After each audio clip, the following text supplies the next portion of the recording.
So we talked a bunch about politics, but Mhm. one of the other interesting things is that you're involved with is, or involved with defining the future of is journalism. I suppose you can think of podcasting as a kind of journalism, Of course it is. but also just writing in general, just whatever the hell the future of this thing looks like, is up to be defined by people like you. So what do you think is broken about journalism, and what do you think is the future of journalism? I think the future of journalism looks much more like what you and I are doing here right now. And journalism is going to be downstream from culture. That can be a good and a bad thing depending on how you look at it.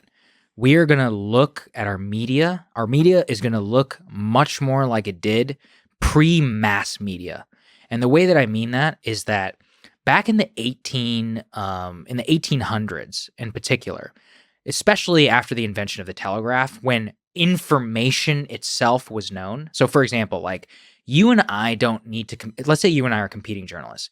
You and I are no longer competing, quote unquote, to tell the public X event happened.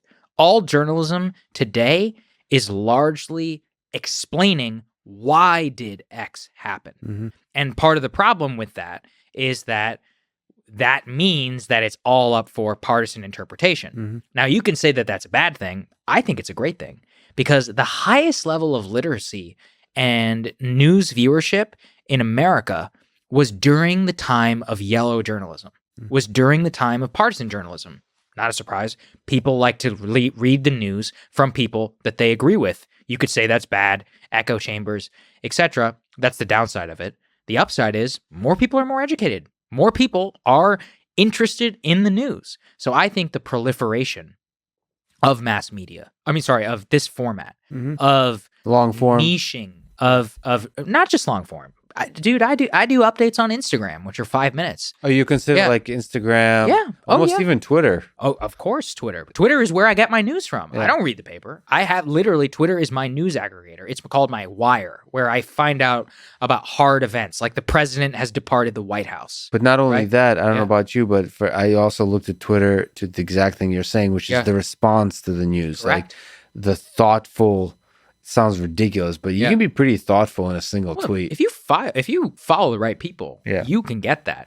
And so that is the future of media, which is that the future of media is it will be much smaller amount or much larger amounts of people, which are famous to smaller groups. So Walter Cronkite's never going to happen again, at least in probably within our lifetimes, where everybody in America know who this guy is. That age is over. I think that's a good thing because now people are going to get the news from the people that they trust. Yes, some of it will be opinionated. I'm in my program.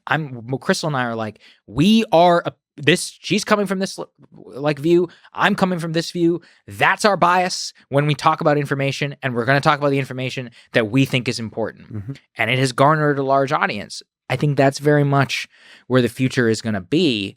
And the reason why I think that's a good thing is because people will be engaged more within it rather than the current system where news is highly concentrated, highly consolidated, has groupthink, has the same elite production pipeline problem of everybody knows journalists all come from the same socioeconomic background and they all party together here in DC or in New York or in LA or wherever, and they're part of the same monoculture, and that affects what they report. This will cause a total dispersion of all of that. The battle of our age is going to be the guild versus the non-guild. So like what we see right now with the New York Times and Clubhouse, this is a very, very, very, very, very intentional thing that is happening, which is that the Times talking about unfettered conversations, that's happening on Clubhouse for people who aren't aware. This is important because they need to be the fetterers of conversation. Mm-hmm. They need to be the interagent. That's where they get their power. They get their power from convincing Facebook that they are the ones who can fact check stuff. Yeah. They are the ones who can tell you whether something is right or wrong. That battle over unimpeded conversation and the explosion of a format that you and I are doing really well in, and then this more consolidated one, which holds cultural power and elite power and more importantly, money, right, over you and I, that's the battle that we're all going to play Do you think out. unfettered conversations have a chance to win this battle? Yes, I do in the long run. In the long run, the internet is simply too powerful. But here's the mistake everybody makes. The New York Times will never lose. It will just become one of us. See, You think so? they already are. They are the The largest. Daily? The Daily. Look at the Daily. Not even that. Think about it, not in podcasting. The Times is not a mass media product.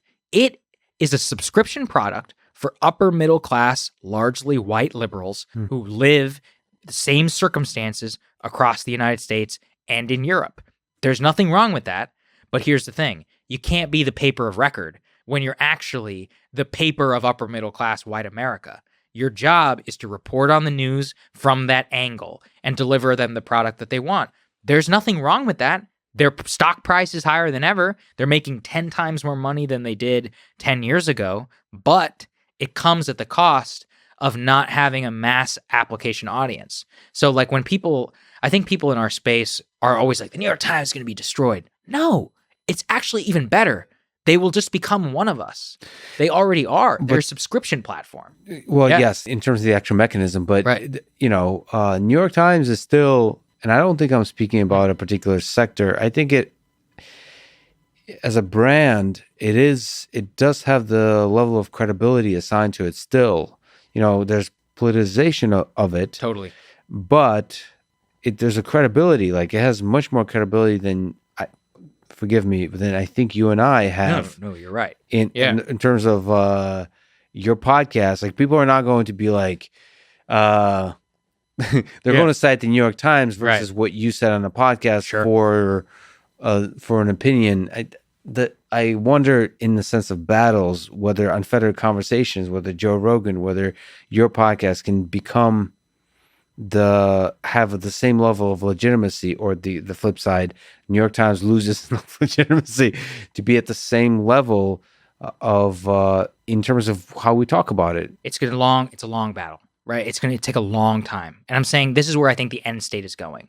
And look at what the Times is doing. They're leaning into podcasting for a reason, but not just podcasting as in NPR level, like here's what's happening.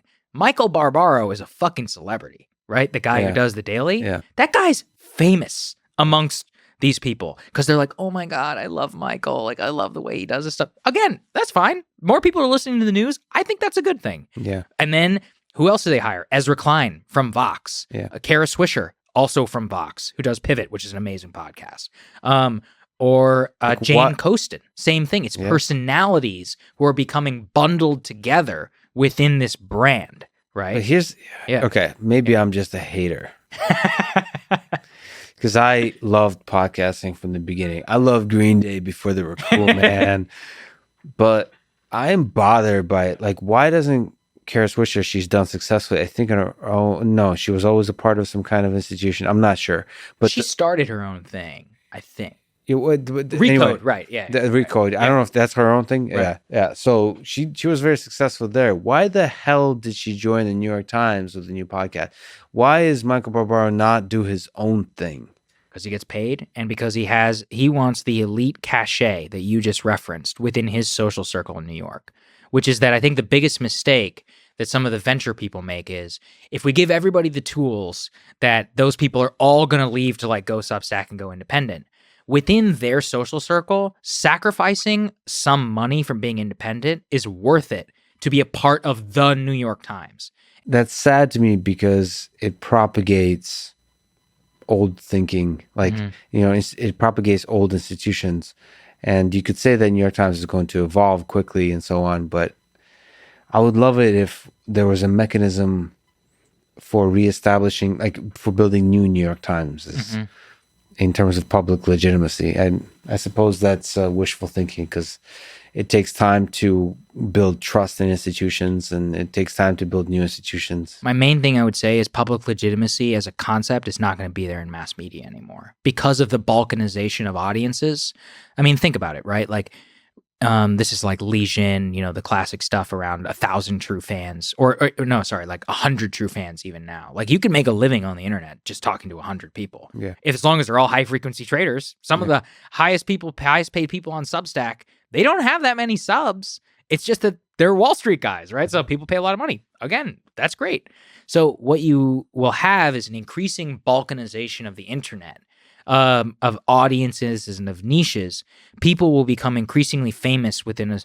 You will become astoundingly famous. I'm sure you've noticed this with your fan base. I certainly have with mine. Like 99% of people have no idea who I am. But when somebody meets, they're like, oh my God, I watch your show every day, right? Like it's the only thing I watch for news, right? Like instead of casually famous, if that makes sense, be like, oh yeah, it's like Alec Baldwin. Yeah. You know? Yeah. Like, whoa, shit, that's Alec Baldwin. But you're not like, oh shit, I love you, Alec Baldwin.